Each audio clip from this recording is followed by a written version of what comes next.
Hi guys, welcome to Money Mondays with Sir Chubby. And for this week, hello?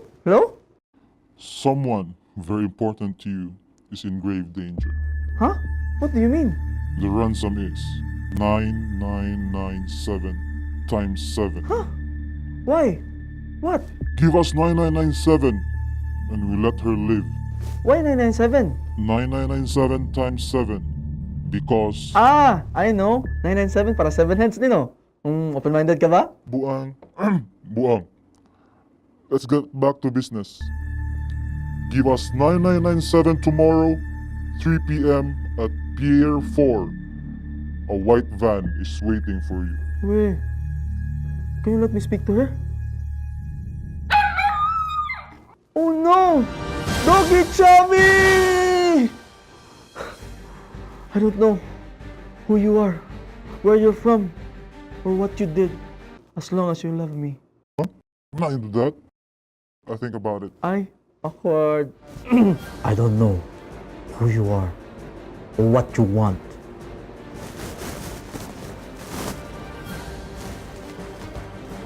But what I have is a very special set of skills, financial skills, skills that I have acquired over a long period of time, which makes me a nightmare for people like you.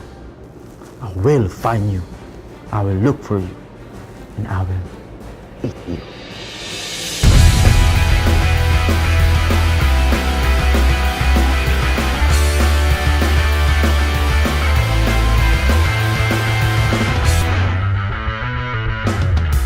This week's episode is dedicated to our friend Laurent Junicio and his son Caleb Junicio, who is currently suffering from an ailment in his liver. The baby is actually 5 months old and needs a liver transplant, which cannot be operated in the Philippines but only in Taiwan. So that would cost about 5 to 6 million pesos, and they badly need help. This is also dedicated to the people who have faced emergencies in their lives and for those who will probably face emergencies in the future. Today we're going to share to you 3 ways where to find money during emergencies. Way number 1. We all know that we are Filipinos. It's embedded in our culture that as Filipinos, we ask help from our relatives. But again, we don't really recommend this because it causes rifts in the family or in the relationship. Based on experience, when I was having emergencies in my life, especially when I had kids, I usually go to my mother or ask for help from my siblings and borrow money. But again, we don't recommend it unless the person that you borrowed is not thinking of collecting it. And also, if I was the person that shared my finances to a person who's in an emergency, I would not be expecting that person to pay, so that it will no longer cause any emotional baggage to our relationship. Also, if you're the person who borrowed money from somebody, if you can, please pay.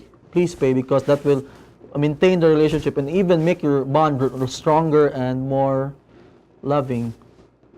Way number 2, you can actually ask help from agencies, whether it's an NGO, a non-government, or a government office. Initially, you can go to your barangay. The barangay offices usually have budgets to help their barangay constituents. It's not so big, but at least it can help you. Next, you can visit offices, bigger offices like MSWD or DSWD or CSWD. It's the Social Welfare Department. They can assist you, especially during emergencies or accidents or sicknesses within your family, as long as you are a resident or you belong to that same municipal or city. Next, you can also visit offices like the Red Cross, PCSO, or you can also go to private foundations. You can also visit or ask assistance from the church that you belong to, or even if you don't belong to, as long as you know somebody from the church or from that community. You can also check out private organizations or clubs like the Rotary or foundations that can help you. And if you know somebody from there which is an active member, they can usually do a pass the hat to help aid a person that is in an emergency. Way number 3, you can actually do a crowdfunding or a fundraising. Like my friend right now, Laurent Junicio, he's doing a crowdfunding or a fundraising by selling t-shirts that will help his baby. The proceeds of this shirt is going to be used to fund and help fund the operation of his child. And we'd like to ask you to visit www.careforbabycaleb.com if you want to donate and help Laurent with the operation of his baby. For me, the more important thing really is for the SIR CHUBBY way. It's a bonus. We are giving you a bonus way, which is to prepare an emergency fund. In fact, I don't want to call it emergency fund. I call it always ready fund, because it's a fund designed to protect you from disasters, accidents, operations, or even for diseases. It's a money that you take about, let's just say, 10% of your income and put it to that account every time you earn and you get money. And what I advise you is never touch that money unless it's an emergency. And when I say an emergency, it's a real emergency. For example, a sale is not an emergency. I know it will only last for 24 hours or 3 days, but it's not an emergency. An emergency is somebody who is dying, somebody that you need to take to the hospital. So make sure that you are spending that always ready fund for a real emergency. In closing, nobody can really prepare for a certain emergency. No matter how much you save, there's no such thing as enough for an emergency. But what's important is this: don't lose your mind or don't lose your cool over a situation.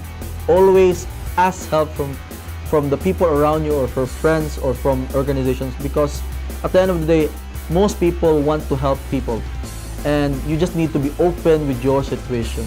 Again, thank you for watching. Please share this video to your friends or those who you know that are in dire situations right now. We hope that this video can help them. And by the way, don't forget to leave your suggestions, your questions, and comments below. And as we always say, do what you love and love what you do. You are a passionpreneur. Hello? Hello? Buwan, the dog escaped Mo ba? and it's coming to you. Hi. At least my emergency funds are still intact.